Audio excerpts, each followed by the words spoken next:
It's time for the Rick Smith Show. Now, here is the voice of the working class, Rick Smith. And welcome, brothers, sisters, working class heroes. This is the Rick Smith Show. Thanks so much for being here today on the big program. Lots to get to, lots to talk about. Again, want to start today's program off with much appreciation, much thanks for the folks who have reached out and wished our family well. As you know, my wife was involved in a motorcycle accident just about a month ago now.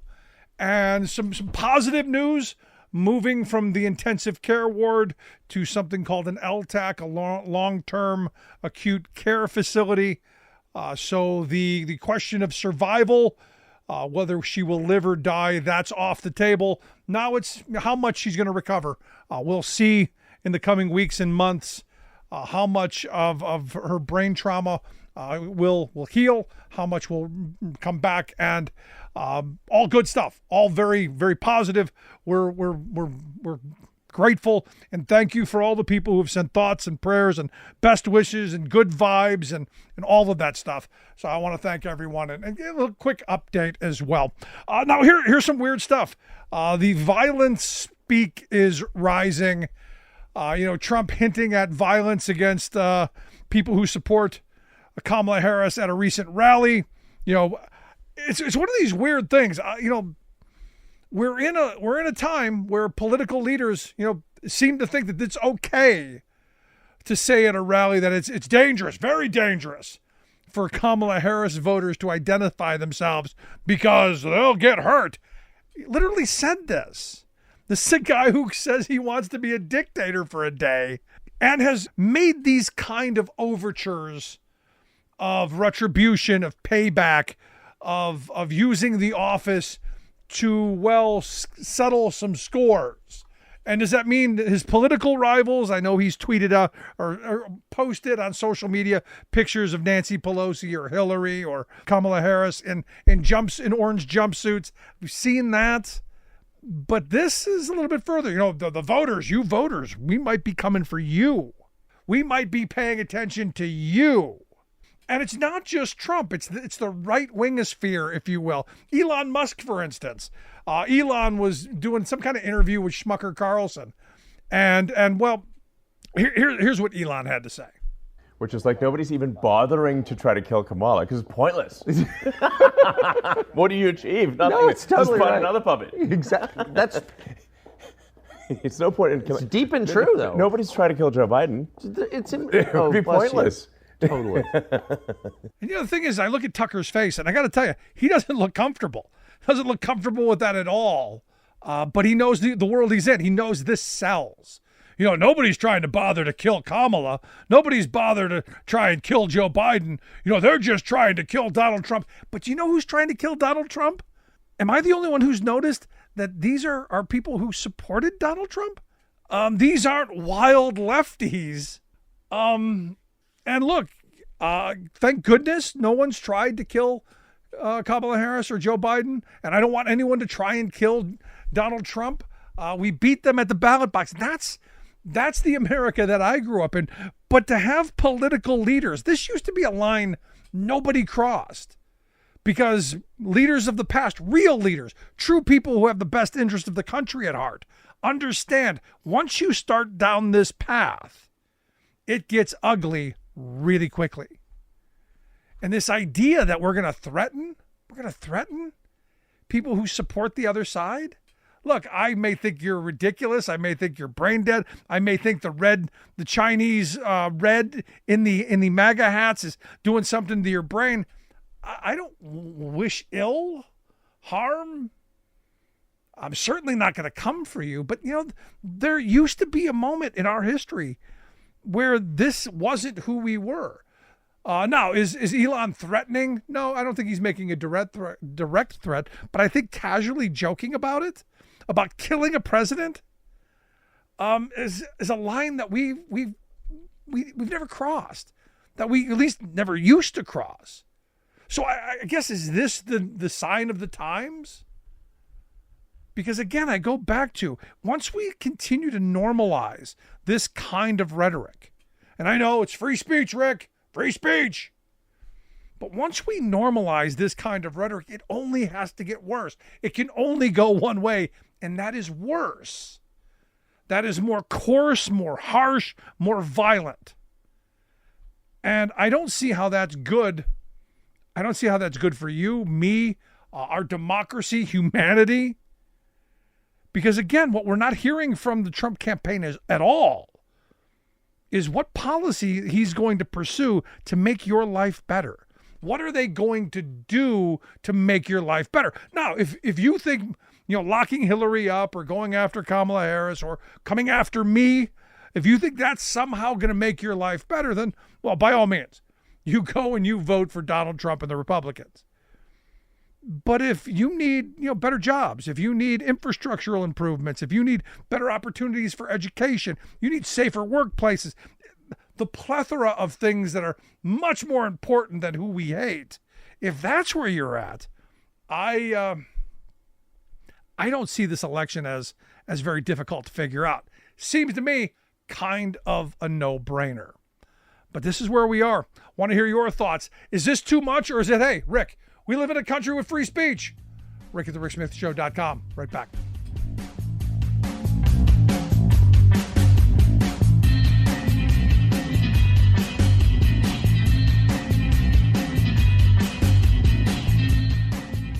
We are AFGE, the American Federation of Government Employees. We represent 700,000 federal and D.C. government workers who are the vital threads of the fabric of American life. We support our nation's military. We take care of our nation's veterans. We protect our nation's borders. We respond to our nation's crises and natural disasters. We provide services to our nation's seniors. The American Federation of Government Employees. We work for America. We are AFGE, the American Federation of Government Employees. We represent 700,000 federal and D.C. government workers who are the vital threads of the fabric of American life. We support our nation's military. We take care of our nation's veterans. We protect our nation's borders. We respond to our nation's crises and natural disasters. We provide services to our nation's seniors. The American Federation of Government Employees. We work for America.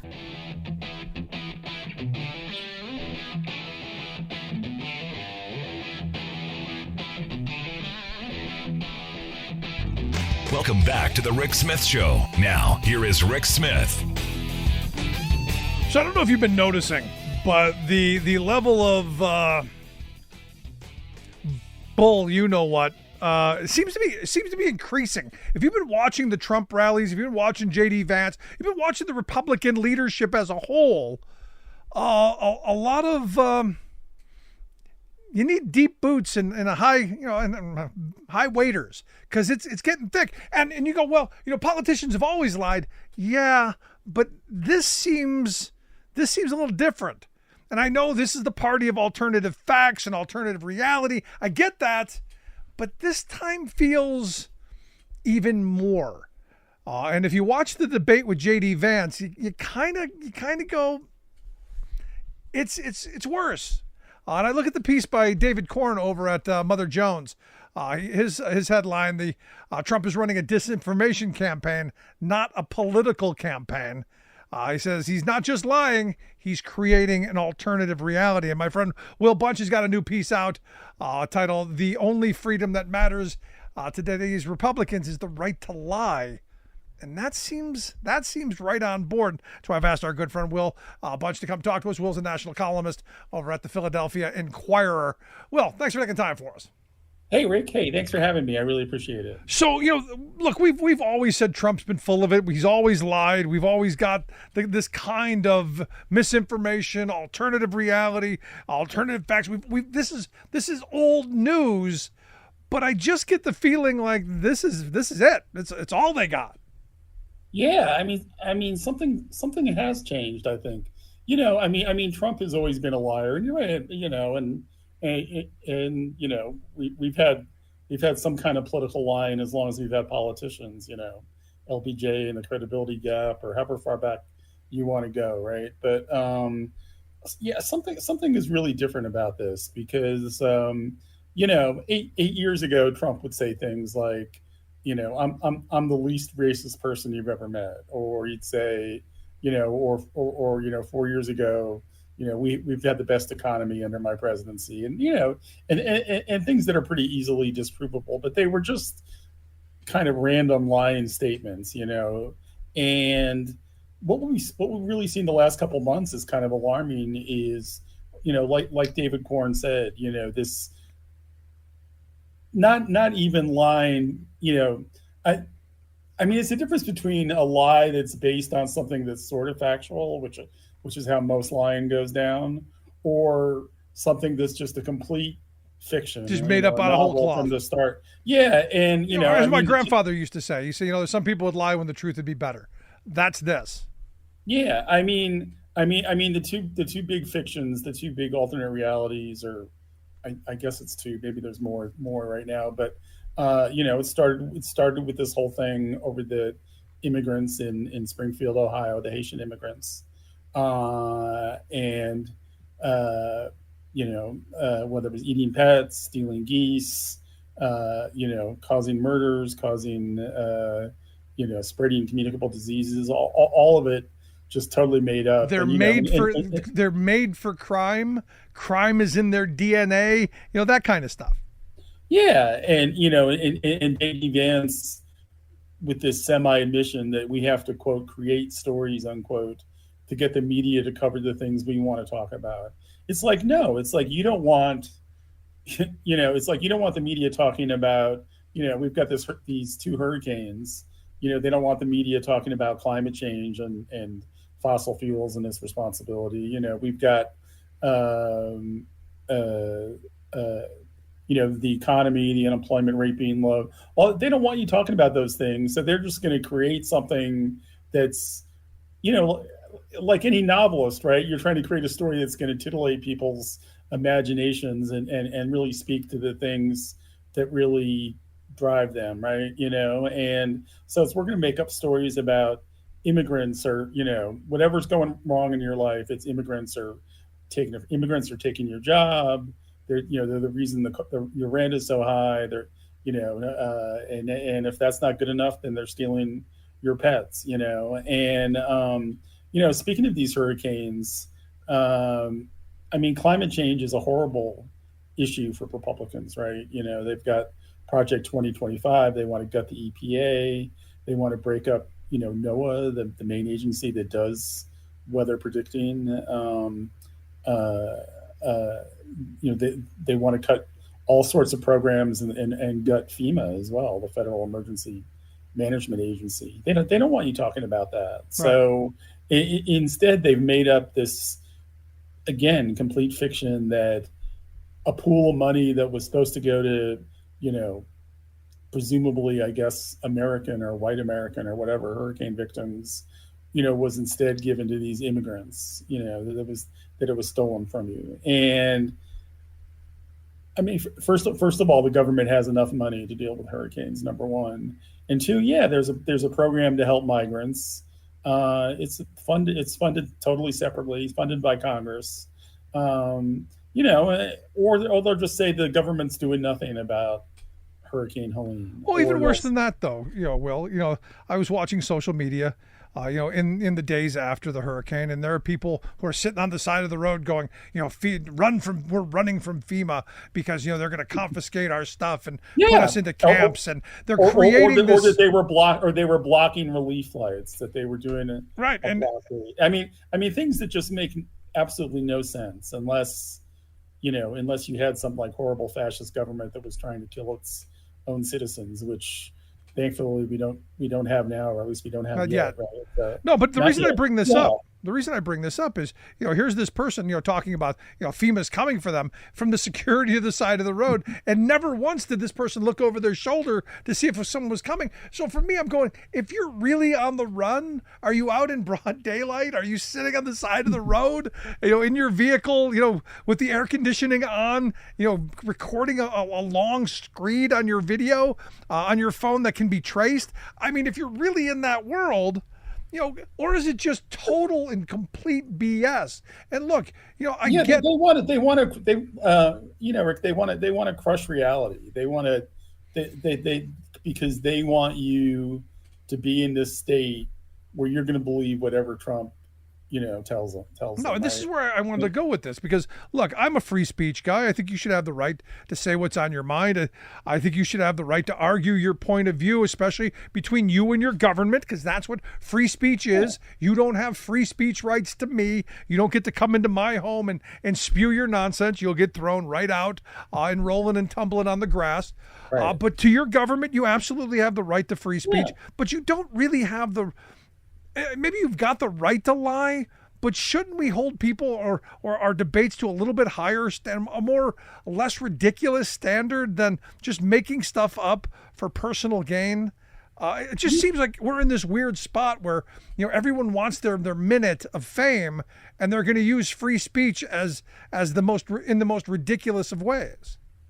Yeah, well, I mean, what really inspired me to write this column that we're talking about, it was watching J.D. Vance in that debate against Tim Walz last week, and what really struck me about the debate was the things that J.D. Vance was really fighting for. He was against fact checkers. He didn't want to be fact checked. Yeah. He was against experts when he was presented with, what these Nobel Prize winning economists at the Wharton School said about how Trump's plan would blow up the deficit. He didn't respond to their criticism. He just said, you believe experts? That they're making that up. So he's anti-experts.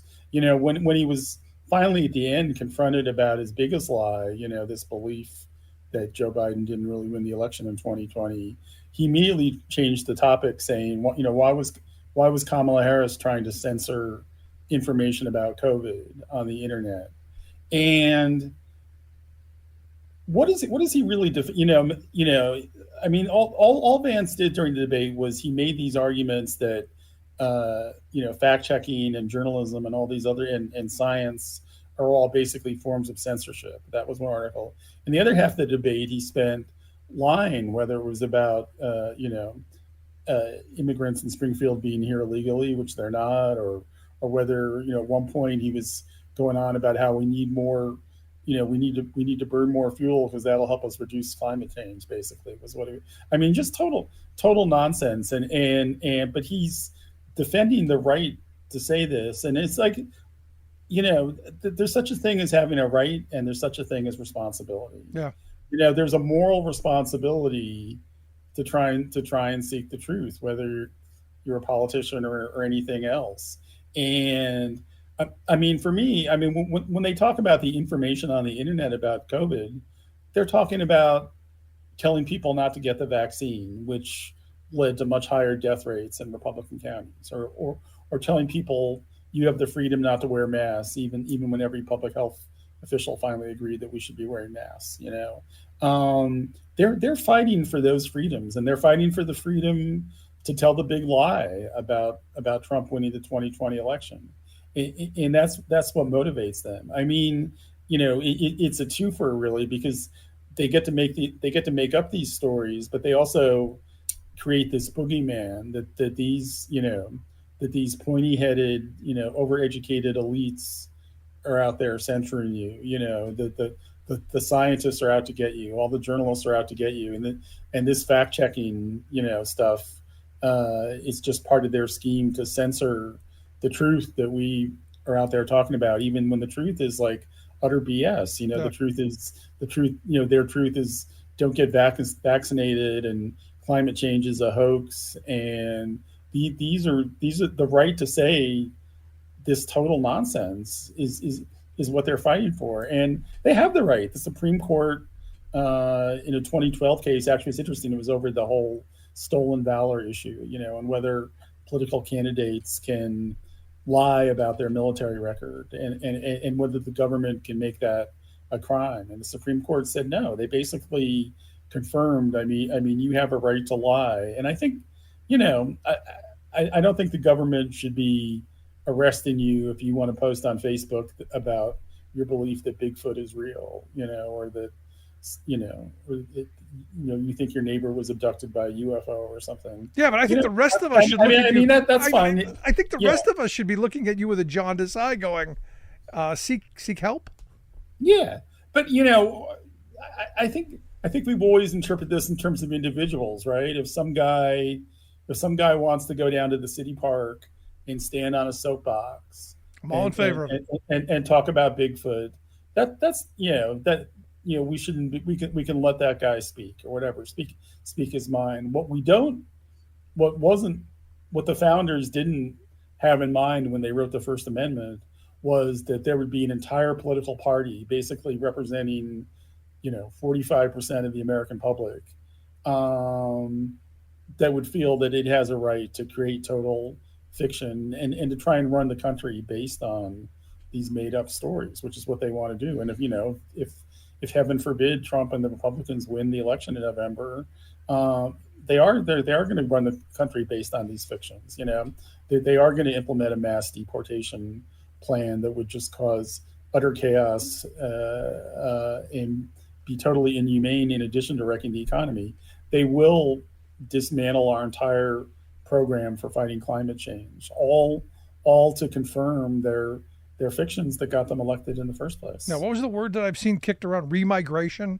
We're going to go around and pick up people who've immigrated here, and we're going to through a remigration process. We're going to throw them out. Even people who have gone through the process of becoming. Yeah, a citizen. I mean that right. That's the thing, Rick. I mean, once they get started, it's one thing to say, well, this person, crossed the border and entered the country without documentation. Well, I mean, they're supposed to get a hearing or whatever, but at least there's a process for that. But they're talking about going beyond that already. They're talking about stripping already granted legal status away from people like these Haitian migrants who come to this country. And I honestly think that once they cross that Rubicon, then anybody's going to be fair game. And if you listen to Trump at his rallies recently, he keeps, anybody who's his enemy, whether it's, and I'm not just talking about migrants, I'm talking about journalists or, so-called rhino Republicans who've opposed him or whatever. He says he wants them to get out of the country. And so why wouldn't he start deporting, But the thing, the cover then, because you look at all of these claims, all of this conspiracy, all of this alternative reality. While you're focused on that, you're not seeing the fact that J.D. Vance has done nothing for the state of Ohio to help the community of Springfield get the resources that they need to help meet the challenges of the community. No, we're not going to do that. We're going to imagine that people are eating dogs and cats. So to cover the fact that J.D. Vance didn't do anything to help his constituents. Yeah, I mean it's an amazing story, and you probably know about this, about how the whole reason J.D. Vance got onto the Springfield story was because city officials, and I'm talking about Republican city officials in Springfield, wrote to Vance asking for his help with housing. They needed help from the federal government because with 5,000 or however many, the numbers have been overinflated, but there are thousands of you need some resources there, and it has put pressure on the housing market. I mean, that's called growth. I mean, that's any type of growing situation. You're going to have pressure on the housing market, and they asked the government for help. What can you do? And instead, Vance goes into a hearing the next day and is waving their letter and says, "This is what's happening because of Biden and Harris's illegals." Whatever program, and he just decided to demagogue it from day one, and they're like that about everything. I mean, they don't want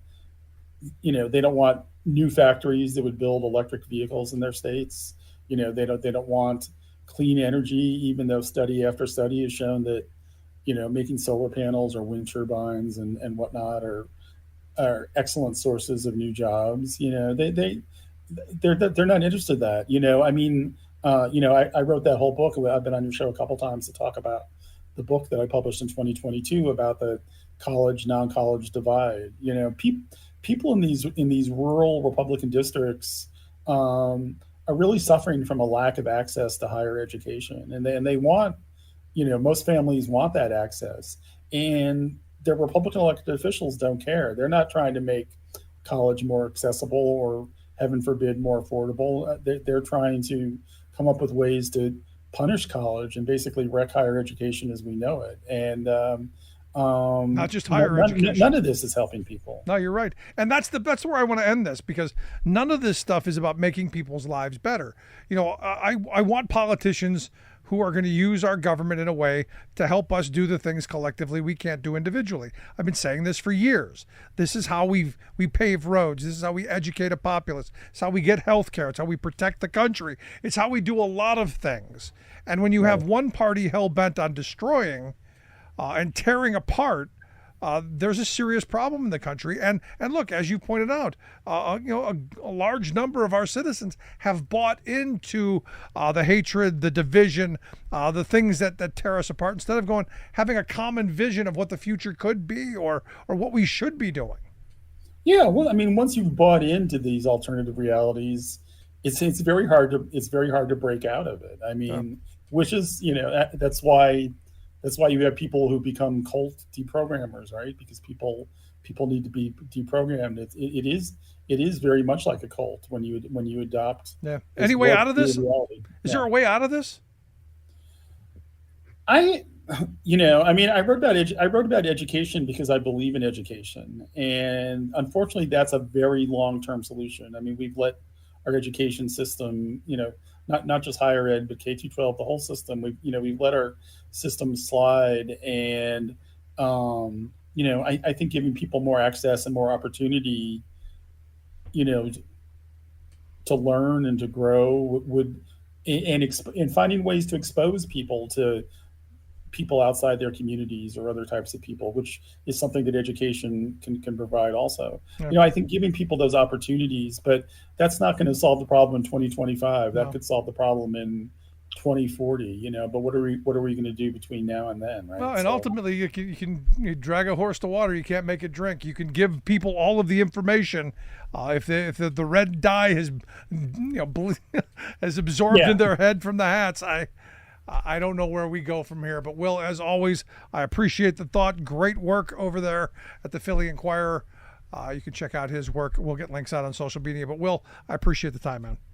Yeah, thanks so much for having me, Rick. I really appreciate coming on. Thanks so much. Our good friend Will Bunch. I want to hear your thoughts.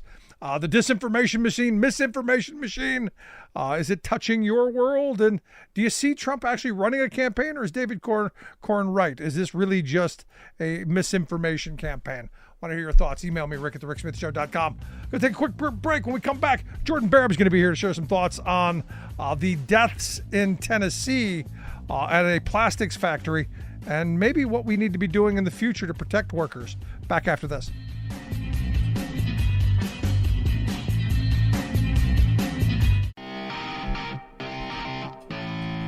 Welcome back to the Rick Smith Show. Now, here is Rick Smith. So the latest information I have on the tragedy on September 27th when Hurricane Helene went through North Carolina into Tennessee and all the damage that it did. 5 workers are officially dead. One still missing at this Impact Plastics plant, where, if you remember right from the very beginning, on social media, you had some of the workers coming out and saying that the employer wouldn't let them go. They were afraid they were going to be fired.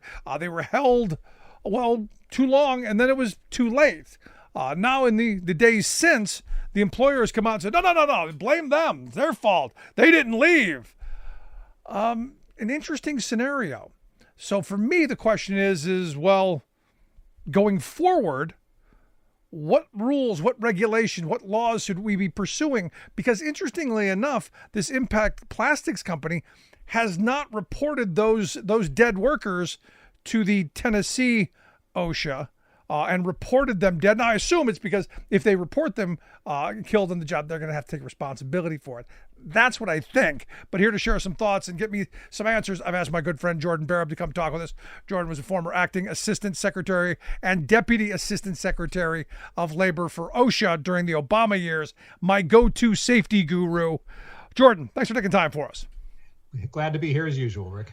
So let's talk about this. The first part of it. The story is this company hasn't reported to the state that there were workers killed in their workplace. On the job, there are 5 officially dead now, 1 still missing as of my last looking at this. And here, we're what, 10 days away? Why not? Yeah, well, we don't have all the answers yet, but I mean, the workers say that by the time when they first wanted to leave, they were told by their supervisor that she would have to check with her boss to make sure that they were allowed to leave.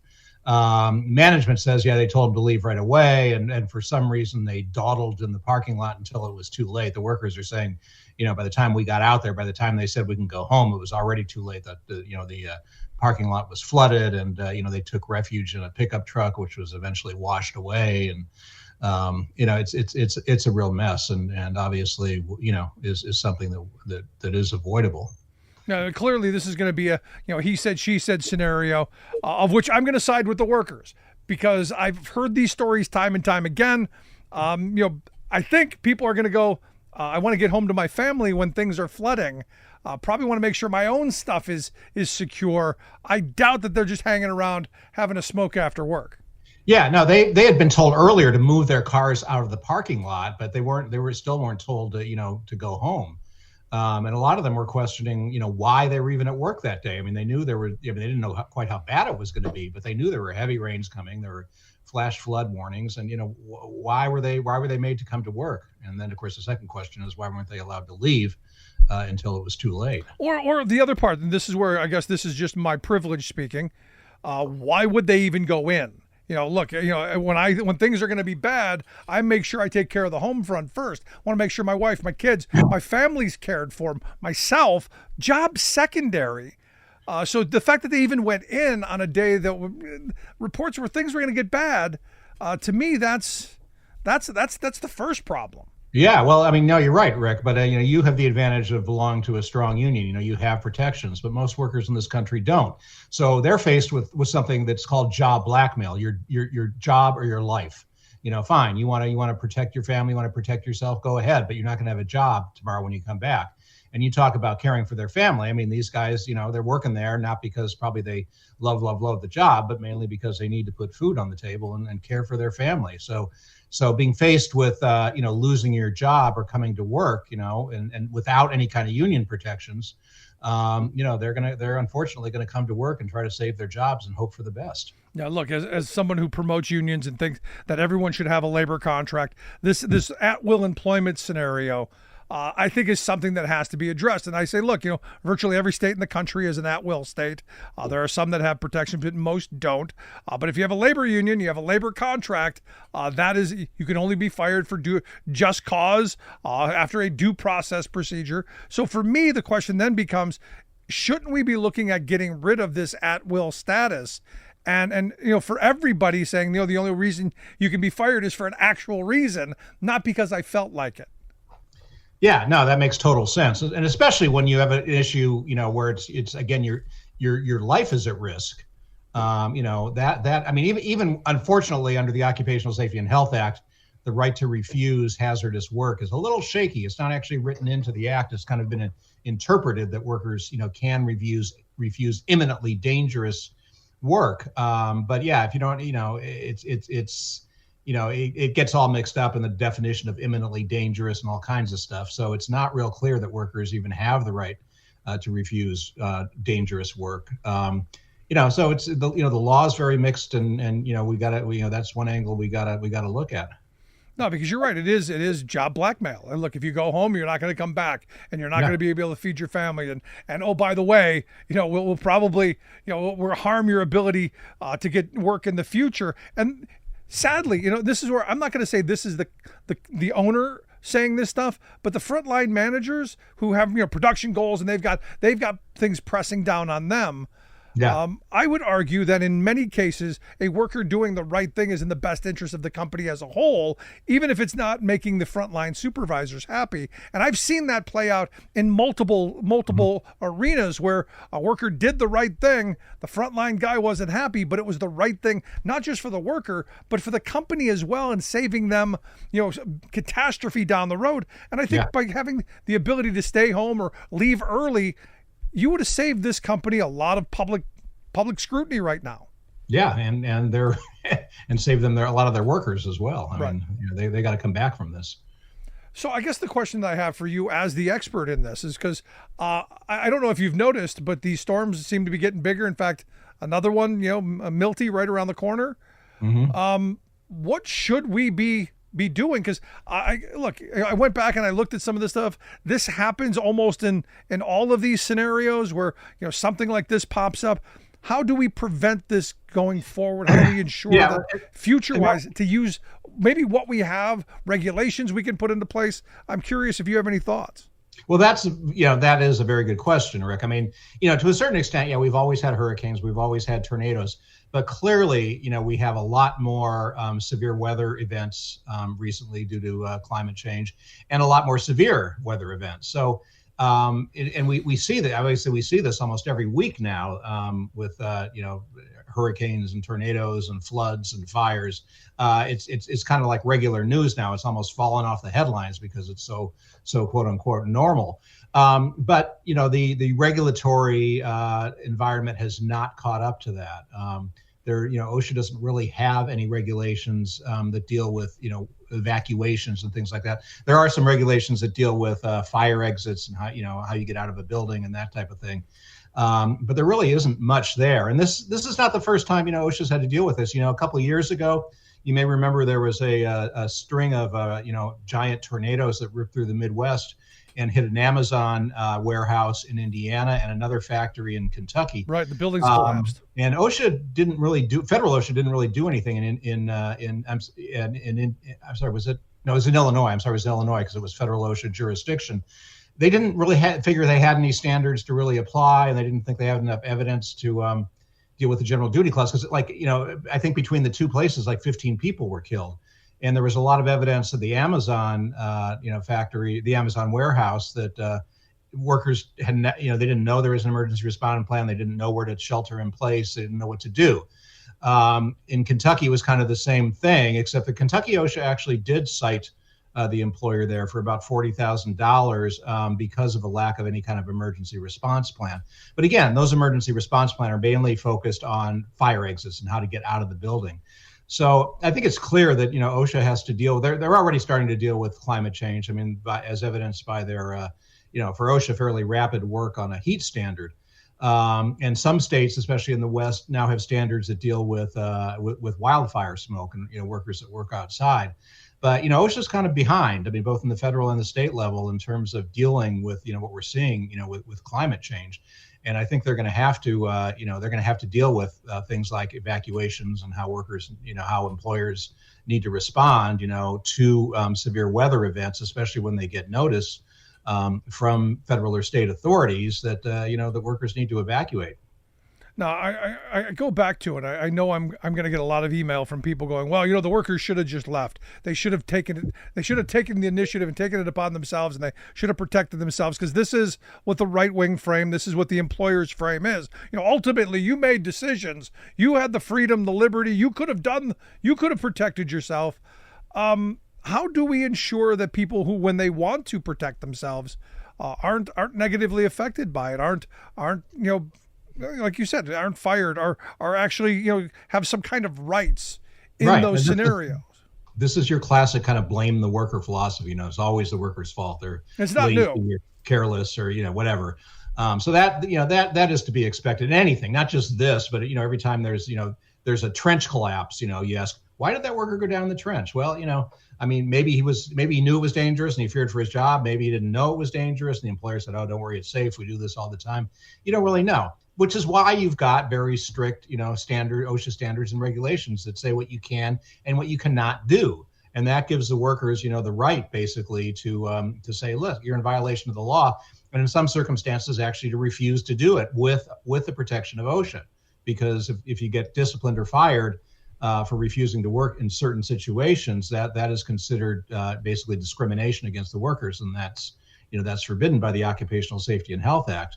But again, OSHA, this is still relatively new, all of these severe weather events, and OSHA just hasn't really had a chance to catch up with that. But I think, whereas it takes OSHA, it takes OSHA 5 to 10 to sometimes 20 years to issue a standard, I think they're going to need to start setting precedents by doing some citations under what's known as the General Duty Clause.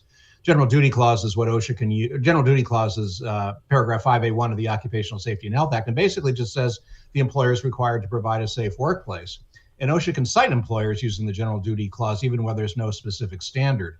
Again, they didn't do that with that Amazon warehouse in Illinois, but I think this is something they're going to have to do, at very least, to put employers on alert that they do have a responsibility to protect their workers, even with with these severe weather events. Let me ask you about that, because my mind goes in.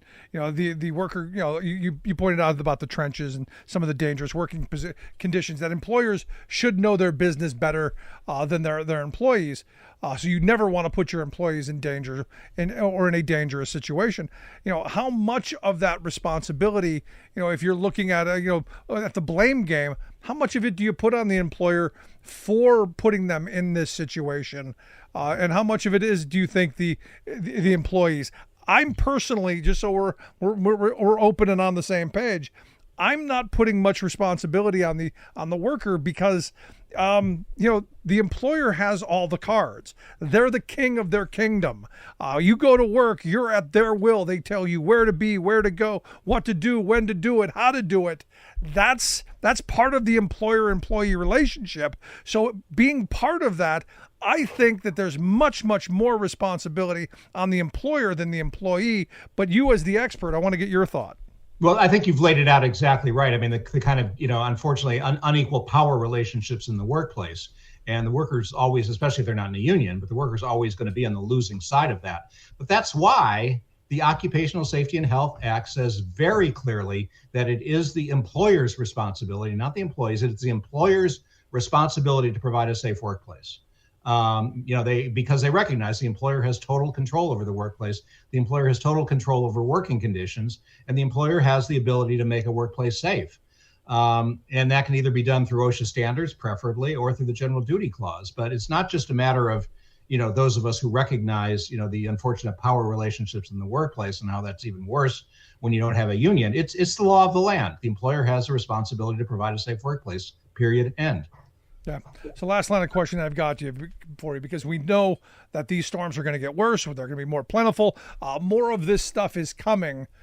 We most certainly get that reality that this is going to be something that goes on into the future and continues. What do you tell people? What do you tell individuals who are put in that scenario when they don't have a choice? What given that, what do you tell people? Well, you tell them that ideally, even if they are at risk of getting fired, it's probably better to be fired than it is to die in the workplace. But of course, everyone wants to, be lucky and hope they don't, nothing happens to them. But otherwise, they are supposedly protected by the Occupational Safety and Health Act. My camera seems to have gone down for some reason. It appears that, and this would be a good place to end. But Jordan, I appreciate you taking time for us. Thanks so much. Okay. This is where my mind goes, and I want to hear your thoughts. Email me, rick@thericksmithshow.com.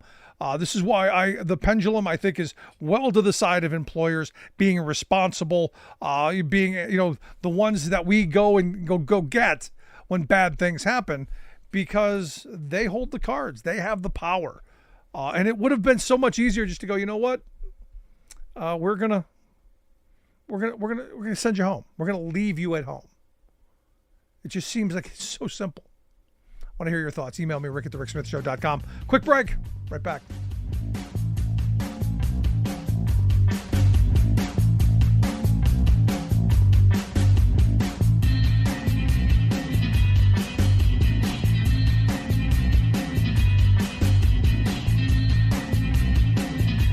I'm Rick Smith, and this is Labor History in 2. On This day in labor history, the year was 1997. That was the day that a group of female employees at the investment firm Smith Barney came to a tentative agreement to settle a sexual harassment lawsuit against the firm. Smith Barney was one of the oldest Wall Street firms with a reputation for respectability. But behind closed doors, the firm more resembled what the Chicago Tribune described as a fraternity house atmosphere. The accounts women told of their treatment at the firm were lewd and disgusting. In the basement of the Garden City, New York office, there was a room called the Boom Boom Room, where female employees were told to entertain clients. Fed up with this treatment, more than 20 women joined together and filed a class action lawsuit. To settle the suit, the firm agreed to invest $15 million in diversity training, along with settlements to each of the harassed women. Sexual harassment of women in the financial industry was not only a problem at Smith Barney. Female brokers in Chicago filed a suit against Merrill Lynch, who agreed to a settlement with the plaintiffs. Smith Barney also did not learn their lesson. Just over a decade later, the firm again settled another sexual harassment suit to the tune of $33 million.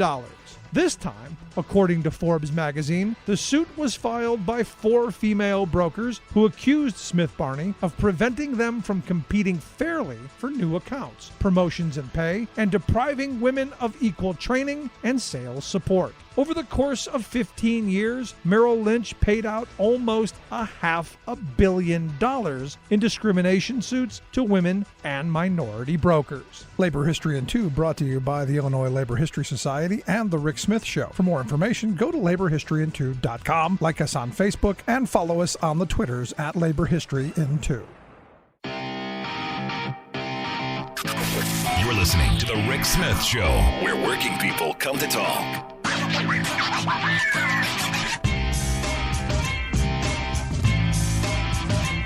So look, one of the things that I think really important that came out of that discussion with Jordan Barab is the fact that I believe that employers should be held to a much, much higher standard than what we hold them to. Because, we've been trained to believe that, well, it's our job, that we have some autonomy. That we have some bit of empowerment. Ask any worker who has a job if they think that they have some control. And everyone's going to say that they feel they have some autonomy. But when the rubber meets the road at the end of the day, as I said a moment ago, the employer has all of the power. They control in the workplace all of the levers, all of they control the wages, the hours, the conditions, what work you do, when you do that work, how you do that work, all of those things. And you have the choice to just go home if you don't like it. And the reality is in the economy that we've been in most of my lifetime, most employees don't have that option. Most employees have the job they have because it's the best thing that they can get, or it's the best thing around, and it's how they support their families. So an employer going, hey, if you leave, don't come back because, well, we're an at-will employment state and you have really no rights. You have the right to file for unemployment, and you may get that. But unless an employer violates a federal law, calls you old or says something about your race or your gender, or any of that, you've got no recourse. Just cause is a reason to fire you, and you have your recourse as well to file for unemployment. In this scenario, as we're looking at these storms getting bigger and more powerful, and things getting worse, I do think that employers have to be held to a much higher standard and be held accountable for not just, workplace fatalities, but injuries as well. And this idea that employers have a responsibility to care for their employees, a duty of care, if you will. The idea that employers have a legal and a moral obligation to provide a safe workplace, a safe environment, so people can come do their jobs, be as productive as possible, make the company as much money as possible, but also go home at the end of the day and in the condition that they showed up to. And we need to hold employers accountable for that to ensure that that happens. We need to prevent negligence. There are a lot of things that happen. Well, it's not the employer's fault. The employee did it, and yet they've known for years that this has been an issue. So we need to hold employers accountable to discourage negligence, bad supervision. And understand, it's outside of just, what should be legal. It's what should be right. Ensuring that your employees are treated well, that their well-being is cared for, that health and safety are paramount, so that your workers are happy and healthy and productive. That would probably lead to much higher profits. Kind of seems to be that virtuous cycle that we all want to get into. But sadly, for some employers, it's the low road. It's the threats, it's the intimidation. Well, if you leave, don't come back. That kind of stuff. And as I've been saying for a very long time, as a union guy, I don't understand that thinking. And, real quick, you go back to the beginning when workers' compensation laws hadn't been put on the books. You're looking at right around the turn of the 20th century. I think 1915 was the first. I think Wisconsin was one of the first states back then, 1912, to put workers' compensation laws on the books.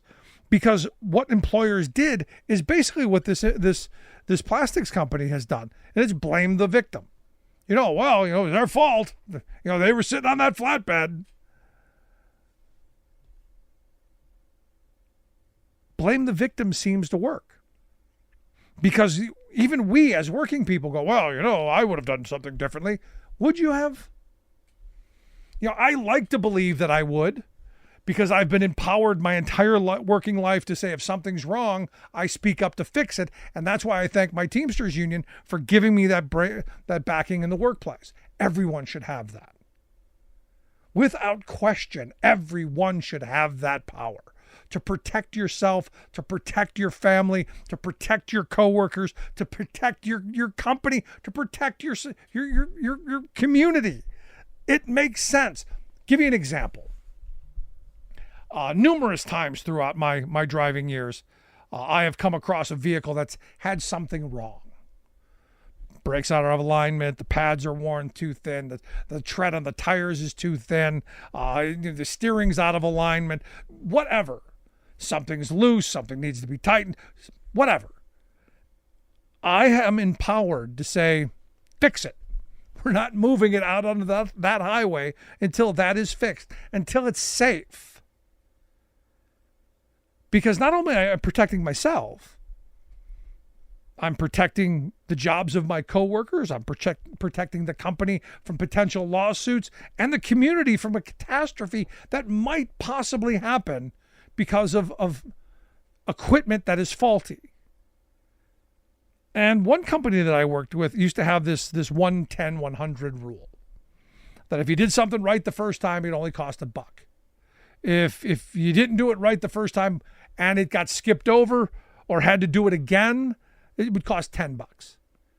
And the same thing, if you didn't do it at the second step or you did it wrong at the second step, by the time you got to the third, it was $100, and so on. It went up. The longer the problem went without being addressed, the more costly it would be for the company, for the employees, for the community. Makes perfect sense. So for me, having people who are empowered to fix the situation right in the moment seems to be financially the smartest way to go about it. But sometimes, companies don't think like that. You've got frontline supervisors who go, I've got quotas to meet. And push, not in the interest of the company, but in their interests of meeting their goals or, whatever. So there have to be penalties in place to hold people accountable. And this is where transparency and reporting and regulations come in to ensure that workers have some bit of protection in the workplace from overbearing bosses. Look, I look at this plastic situation. Do I think that the company owner wanted this to happen? No, of course not. This is bad for them. This is bad messaging. It's bad for the company. It's harmful. It's all of that stuff. And for me, as a union guy, I go, if there was a union at this plastic company, and those workers were empowered to say, hey, maybe I'd like to go home. I don't care if the power's gone out yet. I'm going to go stay home and protect my family. Maybe we wouldn't be in this mess. So for me, having empowered workers protects the company from its own worst vices, and is actually in the company's best interest to have workers who do feel that they have some empowerment. They can report unsafe conditions without fear of retribution or retaliation or any of that. Maybe this is the message out of this is, how do we ensure that working people have the power to say, this is wrong? To have the ability to say, I'm going to do the right thing. Not the easy thing, not the expedient thing, not the thing that's going to make you the most profit, but the right thing. For me, that's the key. But I want to hear your thoughts. Email me, rick@thericksmithshow.com. What do you think of all of this? Do you feel empowered in the workplace? Do you think you would do any differently than these workers? Do you think? I want to hear it. Email me, rick@thericksmithshow.com. Miss any portion of the program? Grab the podcast, freespeech.org, the website. And as always, thanks so much for being here. We'll see you back here next time. You've been listening to The Rick Smith Show. Email Rick at rick@thericksmithshow.com. Until next time, this has been The Rick Smith Show, where working people come to talk.